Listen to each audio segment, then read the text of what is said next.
तो आज का जो हमारा विषय है,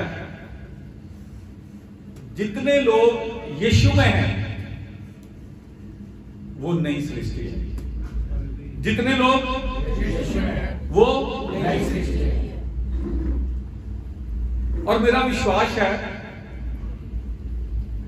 कि जब हम यीशु की आज्ञा में चलेंगे ना, तब हम नई सृष्टि हैं और तब हमें कोई भी बीमारी छू नहीं सकती। हालेलुया।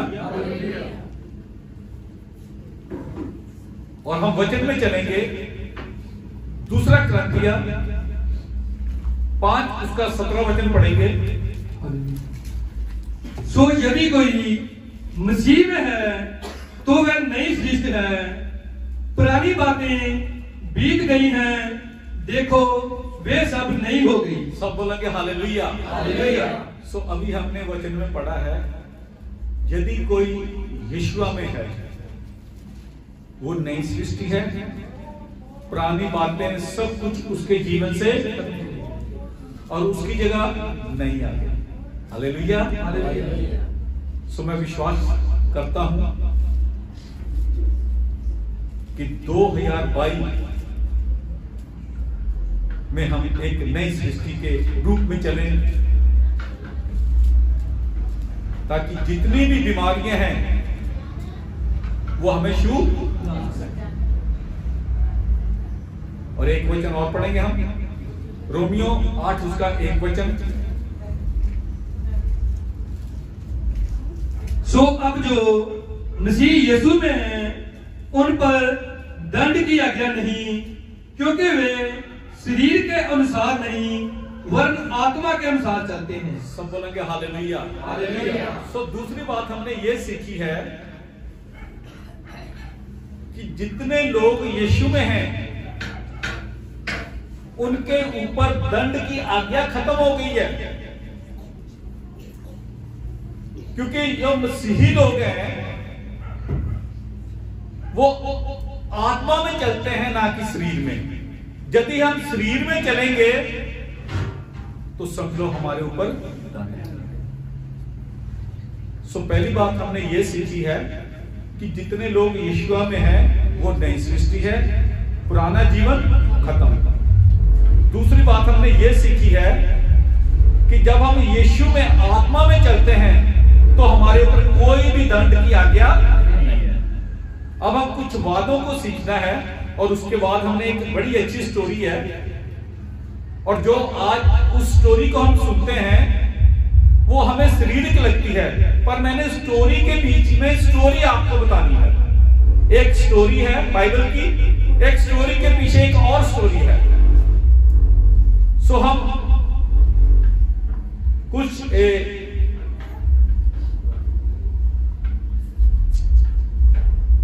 मलाकी 3 उसका 6 वचन पढ़ेंगे। क्योंकि मैं यहोवा बदलता नहीं, इसी कारण हे याकूब की संतान तुम नाश नहीं हुए। तीसरी बात हमने ये सीखनी है कि यहोवा कभी भी बदलता नहीं है। यहोवा कभी भी बदलता नहीं है। सो पहली बात हमने कौन सी सीखी है? कि जो मसीह में है वो नहीं, जो यीशु में है वो नई सृष्टि है। दूसरी बात हमने क्या सीखी है? दंड की आज्ञा, जो यीशु में है उनके ऊपर दंड की आज्ञा नहीं है, उन लोगों के ऊपर जो आत्मिक तरीके से चलते हैं। और तीसरी बात हमने क्या सीखी है? यहोवा बदलता नहीं, यहोवा कभी भी बदलता नहीं। कुछ बातें हमने सीखनी है, और जब ये बातें आप सीखोगे ना, उसके बाद फिर आपको वचन की समझ लगेगी। अब हम चौथी बात सीखेंगे, इब्रानिया 13 उसका 8 वचन। यीशु मसीह यीशुआ कल और आज और युगन युग एक सा है। अब चौथी बात यह है कि यीशु कभी भी बदलते नहीं है, कल आज और युगों युगान तक वो एक है। अब उसके आगे हम वर्ष पढ़ेंगे, कुलसियों की पुस्तक 3 उसका 25 वचन।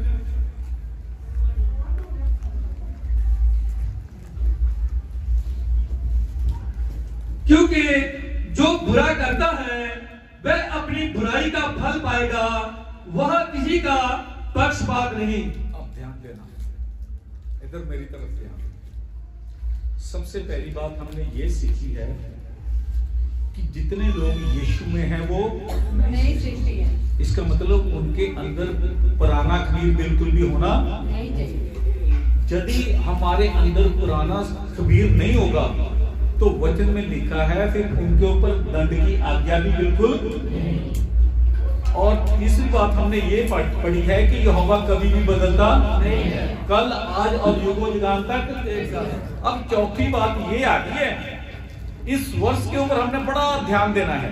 एक बार फिर इसको रिपीट करेंगे। हाँ 33-25। क्योंकि जो बुरा करता है वह अपनी बुराई का फल पाएगा।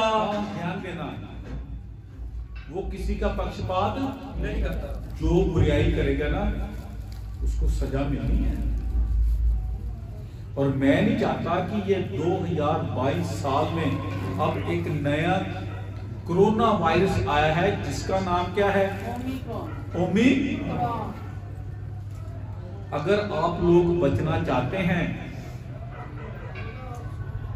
तो हमें यीशु के साथ रहना है, आत्मिक तरीके से चलना है, उसके वचन को मानना है। और मैं आपको गारंटी देता हूं और वचन भी गारंटी देता है उसके ऊपर कोई भी दंड की आज्ञा नहीं है।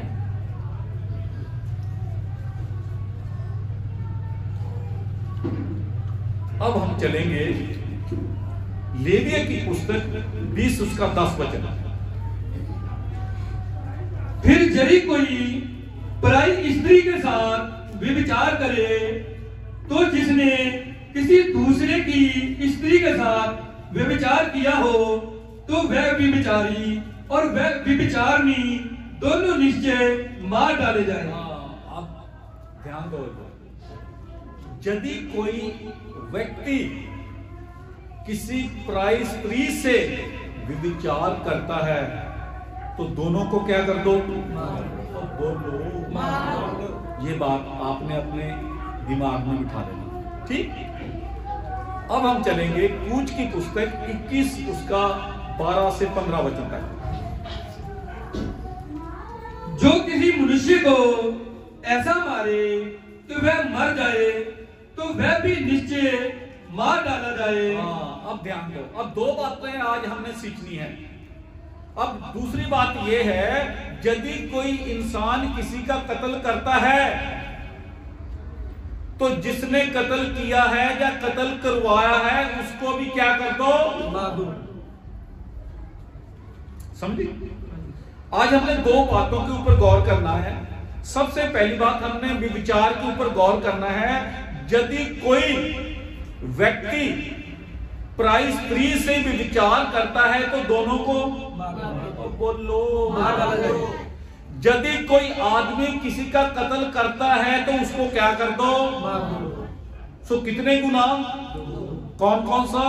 व्यभिचार और कत्ल। बस ये बातें 2 याद रखनी। अब हम स्टोरी में चलेंगे। अब हम चले, चलो पहला राजा 13 उसका 14 वचन पढ़ेंगे हम। 13 और 14 नहीं, पहला सैमुएल 13 से 13 और 14 वचन। 13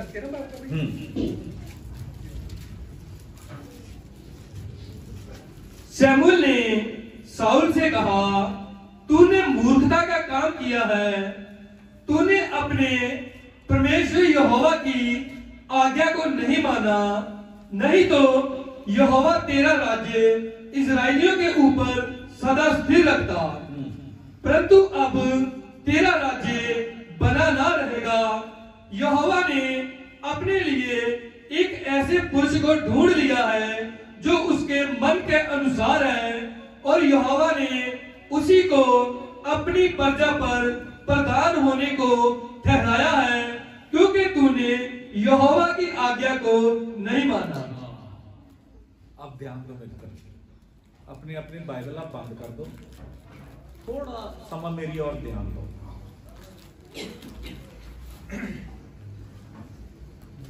इजरायली लोगों ने, जैसे दूसरे लोग थे ना, अन्य जाति लोग, उनके राजा होते थे, तो इजरायलियों का तो राजा कौन था? यहोवा था। कौन था? कौन था?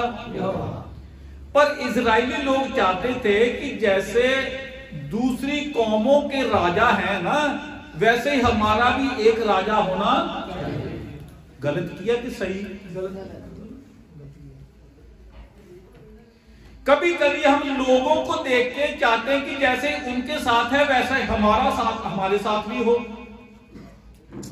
पर मैं आपको बताना चाहता हूं, वो हमारे लिए फिर एक परेशानी, एक मुश्किलात बन जाती है। तो इजरायली लोगों ने क्या मांगा? राजा। तो बोलो राजा। यही हो सब लोग? फिर मेरी और ध्यान दो, इधर उधर ना तक, फिर मैं पता लगता कौन आवासी लेंदा, कौन अखा बंद कर लो। सो इजरायली लोगों ने क्या मांगा? राजा। बोलो राजा। तो यहोवा इससे खुश था? नहीं। सैमुएल खुश था? नहीं। यहोवा ने कहा ठीक है, इनको राजा दे दो। तो जब राजा दे दिया तो पहला राजा जो शाऊल था, कौन था? शाऊल। पर शाऊल ने यहोवा की आज्ञा को नहीं माना, इसलिए यहोवा ने कहा है इसका राज्य मैंने क्या कर लेना है? खो लेना है, और इसकी जगह एक मैंने नए राजे को नियुक्त कर दिया है जो मेरे दिल के अनुसार है। और वो राजा कौन था? दाऊद। बोलो दाऊद। बोलो कौन था? दाऊद। अब जो दाऊद था ना, दाऊद का मतलब है कि बिल्कुल प्रिय, बिलवड, प्यारा। दाऊद का मतलब बोलो प्यारा। और दूसरे शब्दों में दाऊद राजा भी है, दाऊद एक नबी भी है, और वो यहोवा का प्रिय भी है। यहोवा का प्रिय भी है।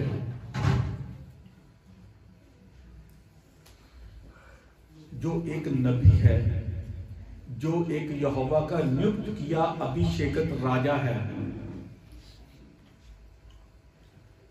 जो एक प्रिय है, क्या वो गलत काम करेगा?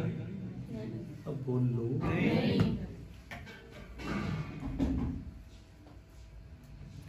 अब इसके बारे में देखेंगे लोग क्या कहते हैं।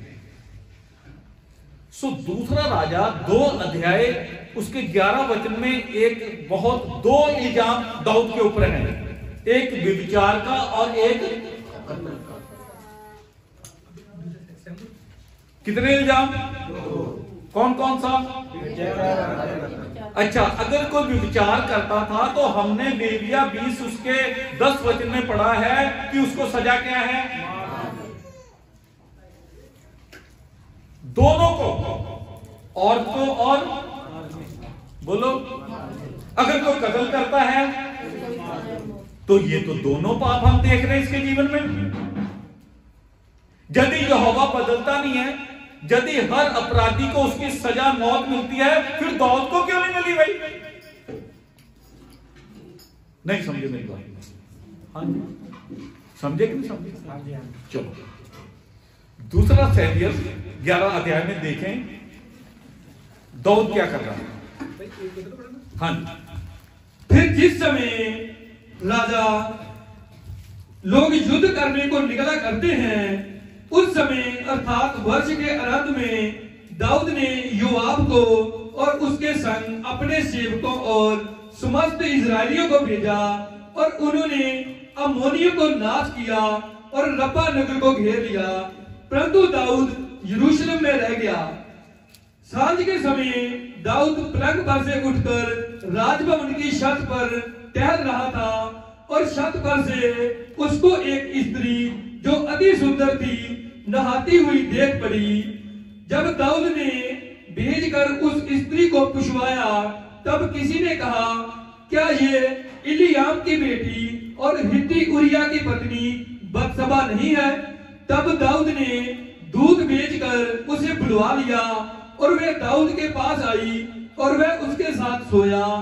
वह तो ऋतु से शुद्ध हो गई थी, तब वह अपने घर लौट गई और वह स्त्री गर्भवती हुई। तब दाऊद के पास कहला भेजा कि मुझे गर्भ है। तब दाऊद ने योआब के पास कहला भेजा कि हित्ती उरिया को मेरे पास भेज। तब योआब ने उरिया को दाऊद के पास भेज दिया। जब उरिया उसके पास आया तब दाऊद ने उससे योआब और सेना का कुशल क्षेम और युद्ध का हाल पूछा। तब दाऊद ने उरिया से कहा, अपने घर जाकर अपने पांव धो। और उरिया राजभवन से निकला और उसके पीछे राजा के पास से कुछ इनाम भेजा गया। परंतु उरिया अपने स्वामी के सब सेवकों के संग राजभवन के द्वार में लेट गया और अपने घर ना गया। जब दाऊद को ये समाचार मिला कि उरिया अपने घर नहीं गया, तब दाऊद ने उरिया से कहा, क्या तू यात्रा करके नहीं आया तो अपने घर क्यों नहीं गया? उरिया ने दाऊद से कहा, जब संदूक और इजराइल और यहूदा झोपड़ियों में रहते हैं और मेरा स्वामी योआब और मेरे स्वामी के सेवक खुले मैदान पर डेरे डाले हुए हैं, तो क्या मैं घर जाकर खाऊं पीऊं और अपनी पत्नी के साथ सोऊं? तेरे जीवन की शपथ और तेरे प्राण की शपथ कि मैं ऐसा काम नहीं करने का। दाऊद ने उरिया से कहा, आज यहीं रह और कल मैं तुझे विदा करूंगा। इसलिए उरिया उस दिन और दूसरे दिन भी यरूशलेम में रहा। तब दाऊद ने उसे नेवता दिया और उसके सामने खाया पिया और उसी ने उसे मतवाला किया। और सांझ को वे अपने स्वामी के सेवकों के संग अपनी चारवाई पर सोने को निकला, परंतु अपने घर ना गया। बिहान को दाऊद ने योआब के नाम पर एक चिट्ठी लिखकर उरिया के हाथ में भेज दी। उस चिट्ठी में ये लिखा था कि सबसे घोर युद्ध के सामने उरिया को रखना, तब उसे छोड़कर लौट आओ कि वह घायल होकर मर जाए। और योआब ने नगर को अच्छी रीति से देखभाल कर जिस स्थान में वह जानता था कि वीर हैं, उसी में उरिया को ठहरा दिया। तब नगर के पुरुषों ने निकलकर योआब से युद्ध किया और लोगों में से अर्थात दाऊद के सेवकों में से कितने खेत आए और उनमें हित्ती उरिया भी मर गया। स्टोरी खत्म हो गई। स्टोरी समझ लगी? ध्यान देना, स्टोरी समझ, बस इधर मेरा देखो। लड़ाई का समय था और दाऊद ने अपनी सेना को दुश्मनों से लड़ने के लिए भेजा और बताया जाता है दाऊद अकेला यरूशलेम में रह गया। वो छत के ऊपर गया तो उसने क्या देखा कि जो उरिया की पत्नी थी वो नहा रही है और उसने कुछ सेवकों को भेजा, उसे बुलाया, उसे मिलाप किया और बताया जाता है वो गर्भवती हुई। जब उसको ये पता चला कि वो गर्भवती है तो उसने उसके पति जो उरिया वो लड़ाई में गया हुआ था उसको बुलवाया, तो उसे ये कहने लगा कि तू घर जा, मगर उसने घर जाने से इनकार किया। तो उसके नाम की चिट्ठी लिख दी और अपने सेनापति से कहा कि लड़ाई में सबसे पहले इसको भेजना जहां ये मर जाए, और उसने वैसा ही किया और वो मर गया। स्टोरी खत्म। स्टोरी क्या हुई? ये स्टोरी सही है कि गलत है? वैसे हैं? यदि सही है तो फिर इसको माफी क्यों? क्योंकि यहोवा तो कभी बदलता नहीं।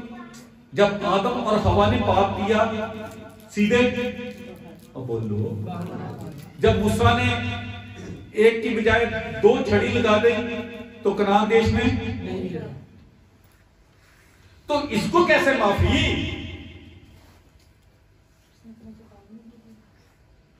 यहोवा कहता मैं बदलता नहीं, यहोवा कहता मैं किसी का पक्षपात नहीं करता। तो फिर ये स्टोरी हमें बताना क्या चाहती है? आज तक तो मैं तो यही सुनता आया था अब स्टोरी के बीच में एक स्टोरी है, ये तो आप फिजिकली है ना, और इन बातों को आत्मिक आदमी ही समझ सकता है। सबसे पहली बात मैं आपको यह बताना चाहता हूं कि हिब्रू में पत्नी को ईशा बोलते हैं। क्या बोलते हैं? और ईशा किसी भी, हम वुमेन को, औरत को ईशा, पत्नी नहीं बोलते हिब्रू में, ईशा बोलते हैं। क्या बोलते हैं? अगर आपकी पत्नी भी है ना तो उसको भी ईशा बोलते हैं। सबसे पहली बात मैं आपको यह बताना चाहता हूं कि उस समय यह होता था जब सैनिक युद्ध के लिए जाते थे तो वो अपनी पत्नी को डाइवोर्स लेके जाते थे। क्या देके जाते थे? और ये जो उरिया की हम पत्नी कहते हैं ना, हो सकता है कि ये औरत, इसकी वैसे तो फ्रेंडशिप हो, क्योंकि ये तो हमारी बाइबल पत्नी कहती है ना। जब हम हिब्रू में पढ़ेंगे उसमें लिखा है वुमेन। हो सकता है कि ये इसकी कोई फ्रेंडशिप हो सकता है कि इसकी एक्स वाइफ हो जो पहले थी, हो सकता है इसको डाइवोर्स दे दिया हुआ है। यदि इसको डाइवोर्स दे दिया है और यदि ये इसकी एक्स पत्नी थी जिसको छोड़ दिया है, और यदि वैसे ही इसके साथ रहती थी, तो दाऊद उसके साथ शादी कर सकता है। दाऊद,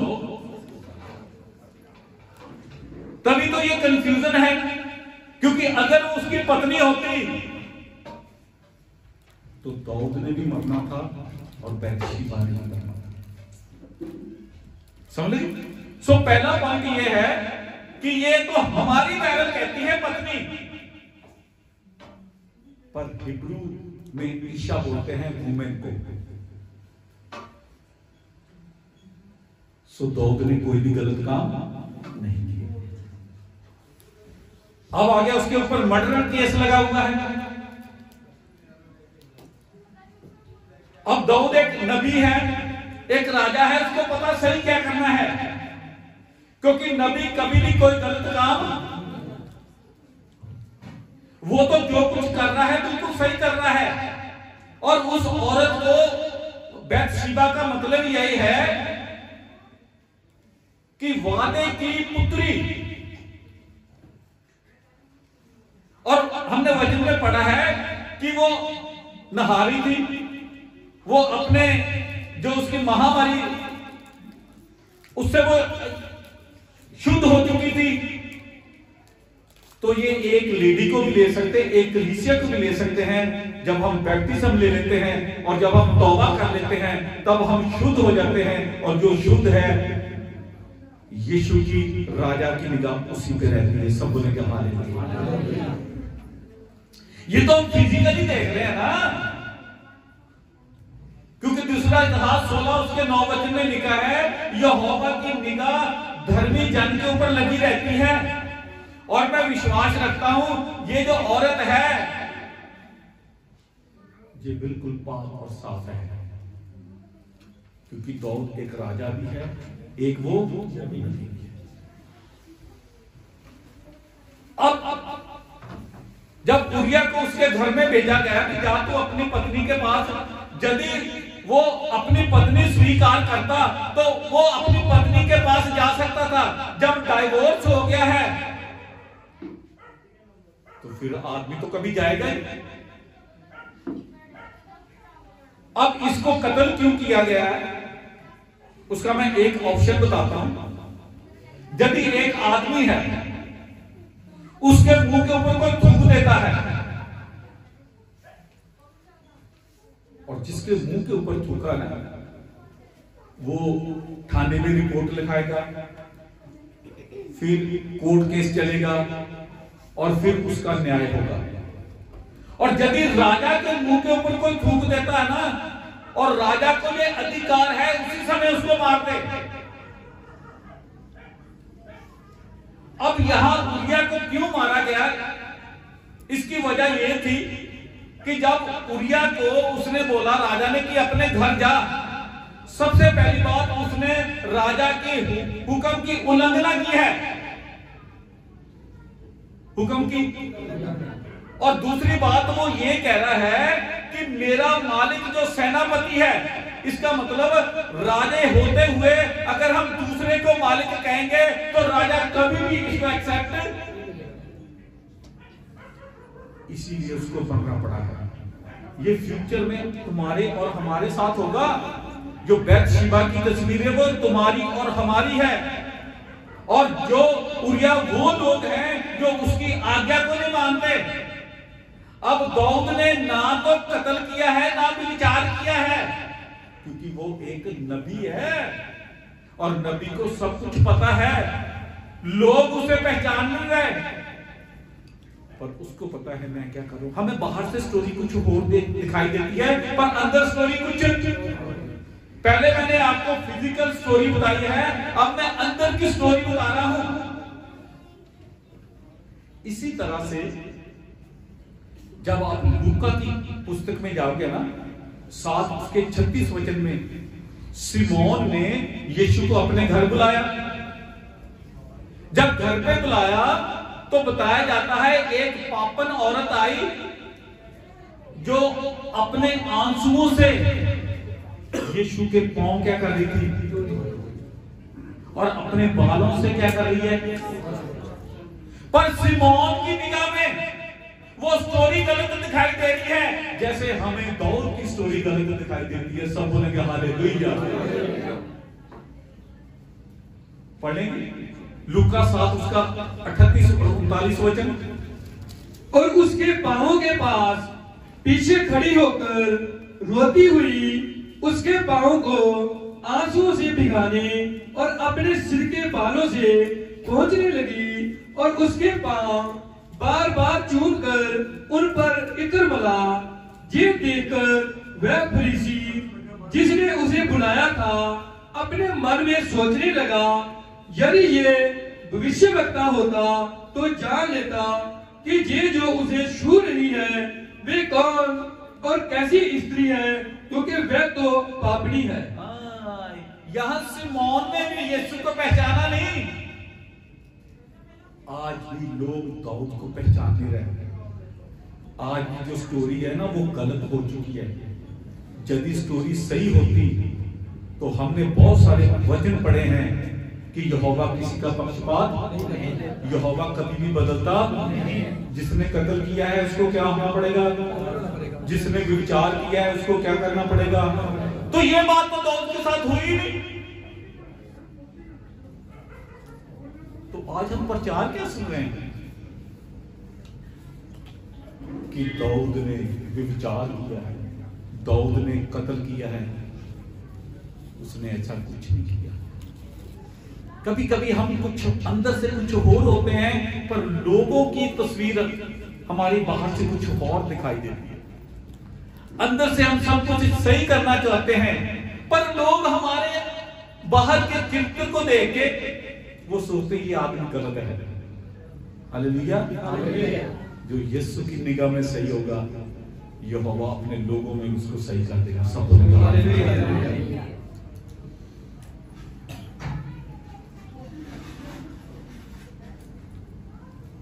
अब आखिरी समय है। कौन सा समय है? और मैं चाहता हूं कि हम आत्मिक तरीके से चलें। कैसे चलेंगे?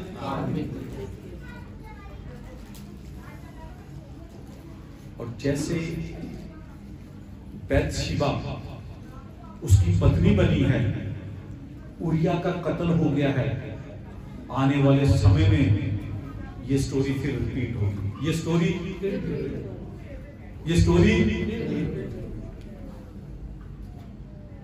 प्रकाशित 14 का 14 वचन पढ़ेंगे।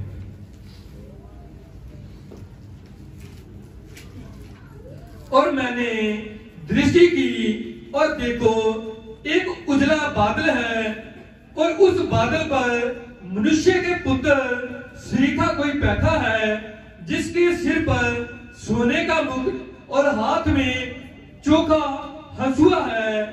फिर एक और स्वर्गदूत ने मंदिर में से निकलकर उससे जो बादल पर बैठा था बड़े शब्द से पुकार कर कहा कि अपना हंसुआ लगाकर लवनी कर, क्योंकि लवनी का समय आ पहुंचा है, इसलिए कि पृथ्वी की खेती पक चुकी है। सो जब जो बादल पर बैठा था उसने पृथ्वी पर अपना हंसुआ लगाया और पृथ्वी की लवनी की गई। फिर एक और स्वर्गदूत उस मंदिर में से निकला। ध्यान दो, जो पहला हमने देखा है कि बादलों के ऊपर कोई बैठा है। कौन है वो? यीशु की तस्वीर है। तो उसके हाथ में एक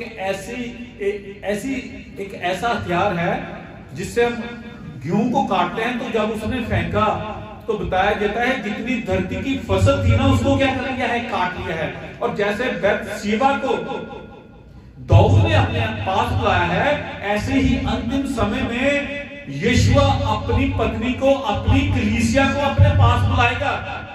और जब हम दूसरी स्टोरी देखते हैं तो एक स्वर्गदूत आता है और जो लोग उसकी आज्ञा को नहीं मानते, तो जैसे उरिया का कत्ल हुआ है वैसे ही उन लोगों का कत्ल होगा। ये स्टोरी रिपीट होगी।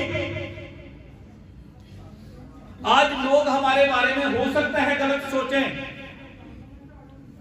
पर मैं आपको बताना चाहता हूं जो आत्मिक लोग हैं उनको कोई नहीं पहचान, पर आत्मिक आदमी शारीरिक को पहचान सकता है, पर शारीरिक आदमी को पहचान। सो मैं ये बताना चाहता हूं जो हमने बाइबल में स्टोरी ली है वो फिजिकल स्टोरी है, और जो उसके बीच में स्टोरी है वो आत्मिक स्टोरी है। यदि दाऊद ने व्यभिचार किया होता, यदि दाऊद ने कत्ल किया होता, तो यहोवा कभी भी बदलता नहीं। इसलिए मैं चाहता हूं कि हमें दाऊद की तरह बनना है। उसने गलती कहां कर दी? दाऊद ने कौन सी गलती की? उसने मैं तो क्लियर कर रहा हूं। गलती उसने यही की है कि कभी कभी जो हम अंदर की बात ठीक करते हैं ना, पर वो लोगों को बात सही नहीं लगती, तो चाहिए कि वो बात लोगों को भी सही लगे। हालेलुया। जैसे उसने स्टोरी लिखवाई है ना, स्टोरी इसलिए ये लिखवाई है कि यदि हम फिजिकली ये बातें करेंगे तो उसका इल्जाम ये होगा, पर वो तो पूरी तरह से प्योर था। तो ये दोनों के लिए सबक है, जो अंदर वाले हैं उनके लिए भी है, जो बाहर वाले हैं। कभी कभी अंदर से कुछ हो चलता है और बाहर से कुछ और होता है। तो जो दाऊद था वो अंदर से भी ठीक था और बाहर से भी ठीक था, पर जब लिखत में आ गया तो अब बहुत सारे लोग इसको फिजिकली ले रहे हैं। कैसे? सो पहली वर्ष हमने क्या पढ़ी थी? जो यीशु में है वो नहीं। दूसरी बात हमने ये पढ़ी उनके ऊपर सजा क्या करना। तीसरी बात हमने ये पढ़ी कि यहोवा कभी बदलता। चौथी बात हमने ये पढ़ी है कि वो किसी का पक्षपात नहीं करता। पांचवी बात हमने ये पढ़ी थी यदि कोई विचार करता है तो दोनों जने क्या हो जाते हैं। और पांचवी बात हमने ये पढ़ी है कि यदि कोई कत्ल करता है तो वो दाऊद ने ना तो विचार किया है ना उसने कत्ल किया है, वो बिल्कुल प्योर था। जैसे यीशु ने कोई भी गुनाह नहीं किया था, वो जब वैश्या औरत आई तो जो फरीसी था उसके दिमाग में गलत विचार है। इसी तरह से हम भी दाऊद की तरह, यीशु की तरह बने।